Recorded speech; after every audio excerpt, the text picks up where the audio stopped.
जीवन में सुख दुख का पड़ाव लगा रहता है, लेकिन दुख तब गंभीर रूप ले लेता है जब आप उसे खुद पर हावी होने देते हैं। दुख से छुटकारा पाने के लिए जानें बुद्ध की अमृतवाणी।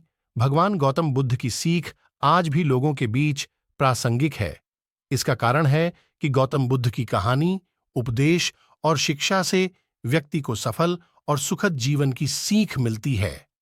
बौद्ध धर्म के संस्थापक गौतम बुद्ध ने हमेशा ही लोगों को सत्य, अहिंसा और करुणा का भाव सिखाया। यही कारण है कि सिर्फ भारत ही नहीं, बल्कि अन्य कई देशों में भी बुद्ध को मानने वाले हैं। हर व्यक्ति के जीवन की परेशानी का अहम कारण है दुख।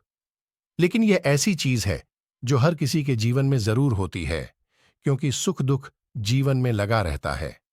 ना ही सदैव सुख का समय स्थिर रहता है और ना ही दुख का।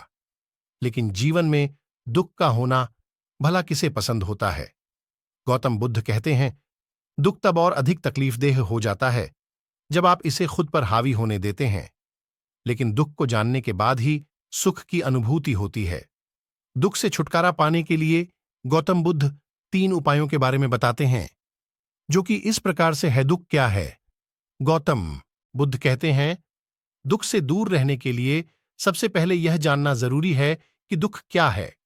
संसार में कोई भी ऐसा प्राणी नहीं है जिसके जीवन में दुख न हो।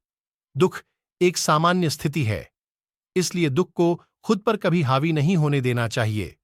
दुख तभी आपसे दूर रहेगा जब आप खुद को खुश रखने की कोशिश करेंगे। दुख का कारण क्या है? बुद्ध कहते हैं, दुख का अहम कारण किसी चीज को प्राप्त करने की तीव्र इच्छा से है। इसलिए ऐसे व्यक्ति के जीवन में दुख नहीं है जिसे किसी चीज के लिए तृष्णा नहीं है। इसलिए किसी चीज को लेकर ज्यादा उम्मीद नहीं रखनी चाहिए। दुख दूर करने के उपाय। दुख तो सभी के जीवन में है। गौतम बुद्ध कहते हैं, व्यक्ति को यह समझना होगा कि दुख हमेशा के लिए नहीं रहता। इसे दूर करने के उपाय भी है। दुख के निवारण को लेकर बुद्ध कहते हैं कि दुख को दूर रखने के लिए व्यक्ति को हमेशा अष्टांगिक मार्ग को जनान चाहिए और सद्मार्ग पर चलना चाहिए। इससे उसे कभी दुख नहीं होगा।